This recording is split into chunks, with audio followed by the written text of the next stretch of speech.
Hi everyone, today I'm going to do another class style workout, only this time I'm just gearing it towards beginners. The setup is there's 5 exercises and there's going to be using interval timing again, 30-30 intervals. So I'm going to start with a 30 seconds rest, although I'm going to be using that as a setup for the workout, and then you can do the same. Basically the first section or the first interval is going to be used to show you what you're going to be doing next. And then the next rest period I'm going to be showing you the next exercise, and during the actual effort period I'm going to be reinforcing what I've taught and just letting you maintain proper form and motivation throughout the interval. Before I start, I just want to run through or clarify just a few of the pointers that I will be saying throughout the workout. You will notice me saying the same thing, and these are going to be hips forward and core tight.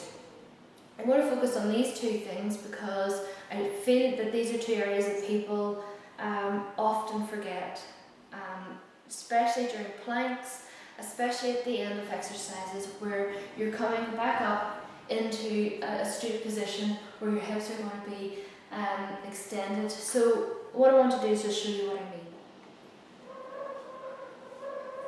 The wind. Okay, so you're going to hear me say to bring your hips forward, core tight. These are just two key pointers, very, very quick, to reinforce these instructions. So at the end of a squat, typically you're going to come squat and down and squat, but at the top of the squat, at the very end, as you're coming up, before the next rep, bring the hips forward by squeezing the glutes and bracing the core as if you're bracing, or tensing the core as if you're bracing for a punch. This means that you're going to stabilise your core, your whole lower back is going to be stabilised, and you're going to be strengthening your glutes and just basically getting yourself into a good habit to be able to activate those muscles, because these are the muscles that people often forget about, especially the glutes. So, for example, in this workout you're going to be squatting and then pressing above your head, and this is where it becomes absolutely paramount that you do this. So I'll show you why. So you're coming down into squat with the kettlebell, coming up, squeezing, bracing, and then pressing the kettlebell above your head. Everything is nice and stable. If I do that, then without following through with the hips, without bracing the core, I'm just going to try my best. What's going to happen is my lower back is going to start to arch, and I'm going to try and compensate for my lack of strength and stability, and end up going back like this. And you're having a weight above your head, remember, so you're just going to increase your risk of injuring the lower back. Try to stabilise everything, anchor everything down, and then it also provides you with a lot more strength because you're connecting the tension throughout the body as well, and really does start to reinforce that mind-body connection that often beginners lack. So that's a good pointer to have. And likewise, if you're in the swing position, you're coming up, bring the hips forward. Bring the hips forward is your hip snap, which is essential to the kettlebell swing. Without it, you're going to be coming here and arching your back to try and compensate for your lack of glute activity. You really need to get those hips forward to allow the kettlebell momentum to carry on, and then bracing the core, just keeping everything nice and straight and stable. And then in the horizontal position, in a plank position, each time you do your diagonal knee tuck, in this case, reset yourself, tensing the core, squeezing the glutes, and forward. You're essentially in the standing position, but you're not. But imagine you are each time, because otherwise what's going to happen is your hips are either going to sink down or raise up to make it easier for you.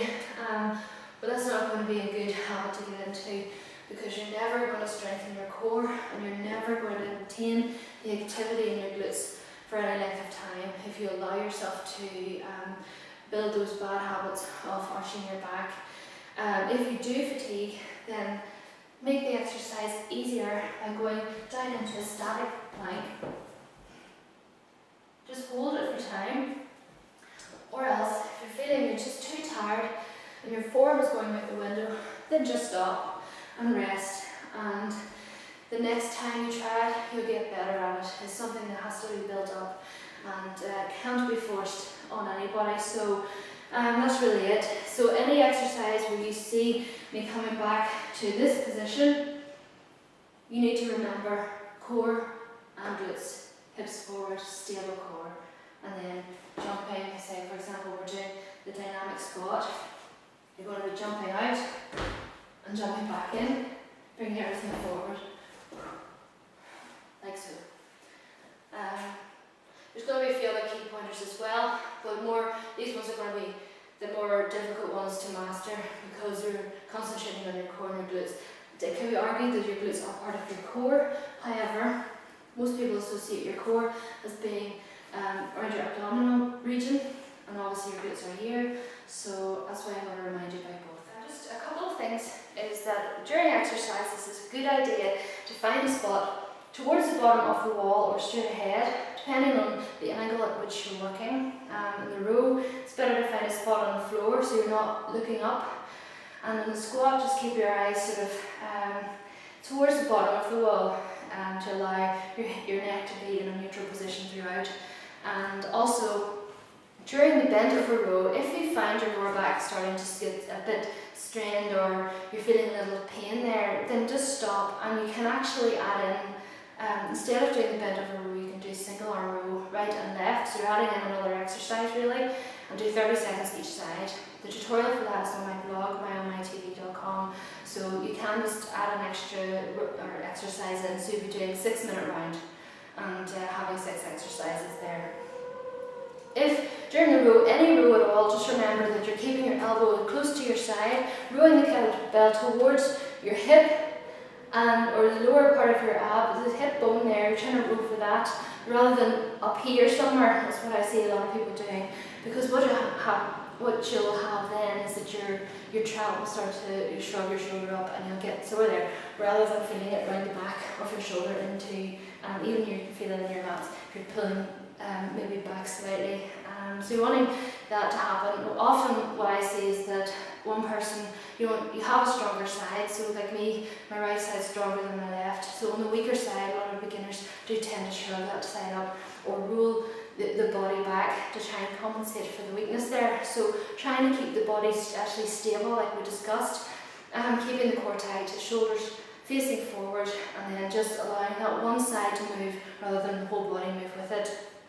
I think for that reason, the bend over row is probably better that way, whereas a single arm row sort of encourages you to move that sort of around the side, so that's why I put that one in instead. If you are finding it too difficult, do feel free to revert back to the single arm row, as you do have more support in that one for lower back. It's just finding what works for you. Both are good exercises for rows. Okay, so I hope this video has helped you understand some of the pointers, the verbal cues that I'm going to make throughout the workout, which I would encourage you now to skip on to. It should be pretty easy to find on my YouTube channel, or else on my blog. It'll be in the same post. So enjoy the workout, and I'll see you soon.